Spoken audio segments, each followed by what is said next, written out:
what do? We have config test, and config test is a conditional compilation flag for the like test flag, basically, right? So what happens when you run cargo test like that, like cargo test, is it passes the test flag to rustc, the Rust compiler, for this module, which means that this whole module, so this is an attribute macro on the entire item, which is a module in this case, or a submodule. This whole test submodule will either get compiled in if we're running tests, or it won't be compiled in if we're not running tests, which is great.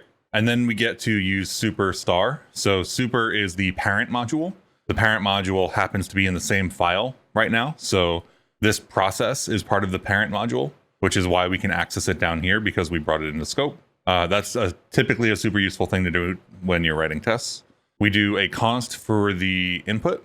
I just did that for simplicity's sake. It's going to be a string slice when we bring it in. It's going to be an fs read file, whatever, read to string kind of thing when we put it in the main. And then we use the attribute macro test to run tests. This modifies our thing a little bit, but basically we can use regular Rust functions to do testing.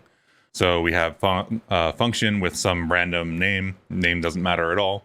And then we use the assert equal macro to test if the expected output 198 is equal to the value of the function that we have operating on the input. And then on the left here, we can see that that failed because it should fail because we are returning 0 from process right now, and we actually want 198. So this will tell us like left and right, and not just like, hey, this one didn't equal, like 0 didn't equal 4.